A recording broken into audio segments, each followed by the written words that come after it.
Hello, everybody, and welcome to another edition of Inside Guns with your host, me, the Yankee Marshal. Today, I want to talk about something I keep hearing from politicians and pundits alike, and that is the buzz phrase or catchphrase, weapons of war. And they always use it as this real nefarious statement, this weapons of war.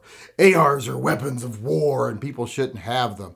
Oh, no one ever intended for citizens to have weapons of war. Well, I want to talk about that. Did the founders ever intend for citizens to have weapons of war? I think they absolutely did. Weapons of war are things that you would use as an ordinary citizen to band together with other ordinary citizens and have the capability to fight back threats, both foreign and domestic, meaning if our government no longer served the people, starts seeing itself as above and separate, well, then we would have to be able to fight back. That's the meaning of the Second Amendment, to be able to fight back against a tyrannical government, as well as any other tyrannical governments that try to enforce their will on our country. So the Founding Fathers absolutely meant for us to have weapons of war. We should be able to band together in a fighting force that would be capable of defending ourselves against a corrupt government. That's the whole meaning of the Second Amendment. The primary purpose of the Second Amendment isn't hunting, isn't self-defense. Those are just secondary things. The primary thing that they actually use to cite for why we should have the right to bear arms uninfringed by the government is in case we have to form a militia to fight back against foreign or domestic threats. So these politicians that say, well, citizens shouldn't have weapons of war, what they're basically telling you is you shouldn't be able to exercise your Second Amendment rights to the full extent, because if you do that, that means we don't hold all the power. Our little private armies that we have occupying the cities, namely the police departments, if every citizen was armed with automatic weapons or other items that they could use in wartime, well, then we wouldn't be able to just easily take over. It would actually be a battle, and we'd probably lose, because no matter how well we arm the police departments and how much many of them we hire, the people are always going to vastly outnumber them. And if they are armed and ready to fight, well, we won't be able to subjugate our subjects, I guess. Subjugate subjects. So that's why politicians don't want you to have weapons of war, and that's why they're trying to demonize that whole term. For one, an AR-15 is not really a weapon of war, no more so than a Beretta M9 is a weapon of war. So if they want to use that term that loosely, fine, but ARs are not really weapons of war. If they were fully automatic, maybe I'd be consider them a weapon of war. Nowadays, however, more weapons of war are more drones and bombs, etc. But that's one of the things a lot of people will use. As soon as you say, I'm all for citizens having weapons of war, because they should. In fact, I think when police departments have MRAPs and military-grade equipment, that shouldn't be handed over to the police. That should be given to citizens of a county or a town or a city who are conscripted or maybe deputized at certain times to say, hey, we've got a bad situation. We need the MRAPs. You call up those civilians that are holding those items. They come and aid the police. That way the power is in the hands of the people. And I think those people should definitely have those in their control. Like there should be a public armory that is controlled by the citizenry that would contain items that police would need in special occasions. That 1 out of every 10,000, that one day every 5 years they would need the stuff, that they could then go to the citizens, the citizen leadership and say, we have this situation going on, we need to access these materials, and we need to call up the deputies that we've deputized, which is what should be done instead of having all these extra police anyway. They hire all these extra police saying, we might need them someday, and let's just keep them on 100% of the time, and while we're not needing them, we'll just use them to collect revenue and harass people. They do that. Instead, it should just be a bunch of citizens who are in charge of the weapons of war, who in times of need are called up, like a militia or a deputy. That stuff should be in the hands of the citizens. The citizens should definitely be in control of the weapons of war, not the police departments who serve the elected officials. Now, I know a lot of people are going to use, when you say, I believe people should have weapons of war, as I started to say a minute ago, they're going to demonize you by saying, you think people should have nuclear weapons and tanks and blah, blah, blah. Well, people can have tanks, and it hasn't really been a problem. And as far as nuclear weapons, I find it always kind of funny that the same people that'll tell you, oh, if we have people have weapons of war, citizens are going to get nuclear weapons. They're the same people who think that somehow these citizens are going to, enrich uranium or buy enriched uranium and build a missile or a nuclear bomb, a dirty bomb even. But they still are, well, Iran should be able to do what they need the power. Ordinary citizens aren't going to build nuclear weapons. It's just not going to happen. Even if the richest Americans decided they were going to build themselves a nuclear submarine or even a ballistic missile, well, they would be a poor American very quickly because it is so expensive. We're talking tens of billions of dollars. So in development. So it's not going to happen. Yet you're more than happy to sit back and let a country like Iran develop nuclear weapons and North Korea develop nuclear weapons, who would actually be willing to use them against us far more likely than, say, like Elon Musk or Jeff Bezos would. So I never understood how their line of thinking goes there because it doesn't make any sense. That you're pro-Iran and anti-American freedom. Things like nuclear weapons, that isn't an issue. It isn't going to happen. It's cost prohibitive. So that argument is ridiculous. The way I like to say when I say weapons of war for citizens, any item that an individual U.S. citizen or a U.S. Army member can actually use, like if it's something an individual soldier can carry and use, anti-tank weapon, automatic rifle, etc., or a tank that they can drive themselves, an MRAP that they can drive, citizens should be allowed to own that too. If it's something that is only used via collective, like nuclear weapons, etc., well, that's a different story. And plus, that's going to be so cost prohibitive that it ain't going to happen. I'm not worried about it. I'm about as worried about that as I am some redneck in North Carolina trailer park building a laser beam or a weather machine to destroy the planet. It's science fiction. It's not anything worth worrying about. No one's going to be building their own nuclear submarine arsenal. Even the richest people would go broke doing that without a government behind them to pay for it.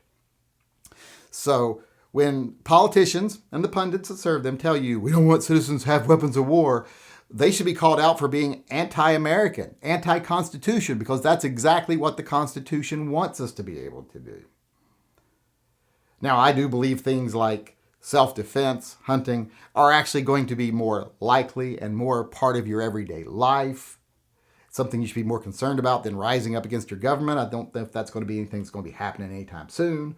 But it is still something that is there that the Constitution addresses. That's the one thing it does address in the Second Amendment, is the need to form a militia. So weapons of war goes along with that. Now, the people say, well, the Founding Fathers never intended us to have automatic rifles. They never thought of that. Bullshit. They had automatic rifles. They had automatic weapons. They had crank guns that fired automatically, just like an M16 does. They had bombs. They had mortars. They had weapons that could inflict mass casualties. Explosives, TNT, they had explosives. They knew how to make bombs. They knew people could make things that could kill a lot of people. But they knew it was necessary for the citizens to maintain that ability if they ever had to fight back against a corrupt government or an invading government.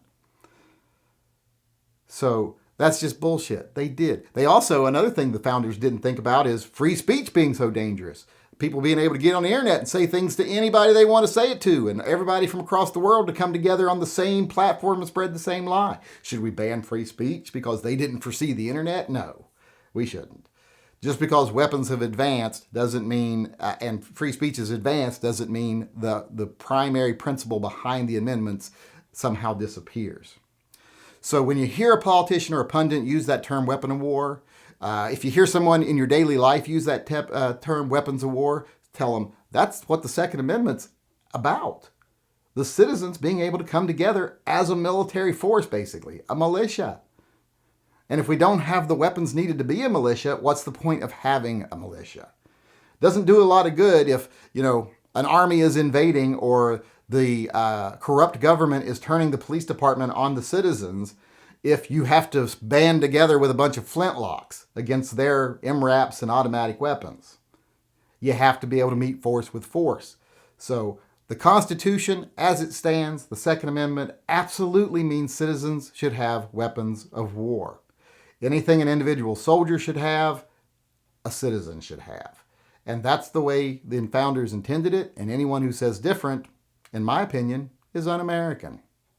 All right, everybody, with that being said, I want to move on to my favorite part of the show, gun talk, although today, not really my favorite part because I'm a little bit upset.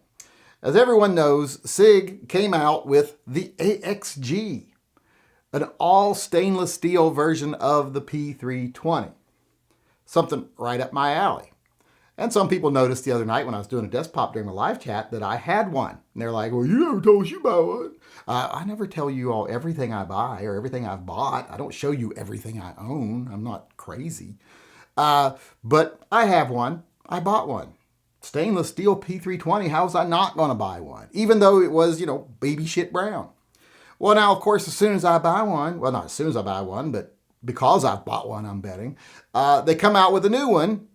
The Sig ASG Classic, a gun in a black finish with rosewood grips. Now I'm pissed. I'm stuck with this baby shit collared thing with these green ass grips on it, and they come out with this nice new classic looking Sig ASG. Now this is what it should have looked like from the beginning. Why did they do that crap baby shit stuff from the beginning? They should have done this one from the beginning. So I'm a little upset. Went shooting with the AXG this weekend and had a lot of fun with it, but boy, I'd like it a lot better. In fact, you can see a friend of mine shooting it here right now. He's trying to plan on what kind of gun he wants to buy. He's one of those hippie liberals that I converted to the Second Amendment because he decided they wanted a gun after all the unrest last summer. Now, not only is he keeping that little 938 I gave him that he uses for carry, he wants a bigger gun for the home for him and his wife. So he thinks he's going to go with a P320 X carry because he liked the AXG so much. But getting off track here, the AXG, like I say, now comes in a classic model. I like this model so much better. The only thing I don't like is they went to the regular trigger, the curved trigger. I would rather still have the flat trigger, but you can change that yourself. So just want to let everyone know, if you've liked the AXG, but you didn't like the baby shit tones to it, now they have the AXG Classic, and it's what I think the AXG should have been from the beginning. All right, everybody, I want to end the show today with our viewer EDC of the day. And today we have Kenny R. And as you can see in this picture, Kenny R is carrying his Glock 42, which he says is his summer carry, in an outside waistband Kydex holster with a spare magazine.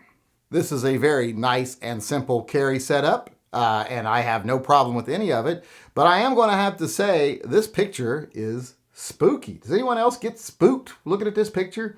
I mean, the way he's standing kind of around the corner and the light coming from the door and the darkness and those shuttered doors. I always kind of wonder, what's in those shuttered doors? Don't go near the shuttered doors. Get out of there.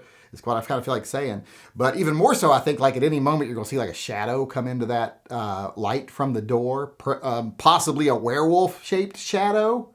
The way this picture looks, it's just incredibly creepy. And you can see in his magazine there, he's just carrying normal ammo. It looks like Hornady ammo. He ain't prepared for no werewolves, so he's going to be a fucking chew toy. He's a dead man.